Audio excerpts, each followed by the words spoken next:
இந்த கோவிலோட நுழைவாயில பார்த்தாலே போதுங்க, மலையேறணுங்கிற ஆசை தானாவே மனசுக்குள்ள வந்துடும். இவ்வளவு அழகான இயற்கை எழில் சூழ ரம்யமான காட்சி தர இந்த தோரண வாயில் ஸ்ரீ பதிமலை பாலமுருகன் கோவிலோட நுழைவாயில் தாங்க. நுழைவாயிலுக்கு முன்னாடியே ஒரு வேல் இருக்கும். அங்க முருகனை வேண்டிக்கிட்டு மலை ஏற ஆரம்பிச்சோம்னா மொத்தம் 350 படிக்கட்டுகள் இருக்குங்க. சிறியவர்கள் முதல் பெரியவர்கள் வரை எல்லோரும் ஏறக்கூடிய வகையில் தான் இந்த மலைப்பாதை அமைஞ்சிருக்கும். மலையை சுத்தியும் பார்த்தீங்கன்னா கண்ணு கெட்டின தூரம் வரைக்கும் பசுமையான தென்னைமர காடுகளா தாங்க காட்சியளிக்கும். மலைப்பாதையில ஒரு வற்றாத கிணறு ஒன்று இருக்குதுங்க. கடுமையான வறட்சி வந்த போதிலும் இன்னைக்கு வரைக்கும் அந்த கிணற்று நீரானது வற்றாம இருக்குதுன்னு சொல்றாங்க.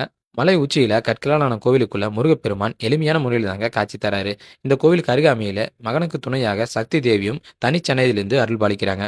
மலை ஏறி வந்து முருக முகத்தை பார்த்த உடனே ஆகா, அந்த பாடல் தாங்க நான் வந்துச்சு. அழகென்ற சொல்லுக்கு முருகா, அழகென்ற சொல்லுக்கு முருகா, உந்தன் அருளன்றி உலகிலே பொருளேது முருகா. அழகென்ற சொல்லுக்கு முருகா.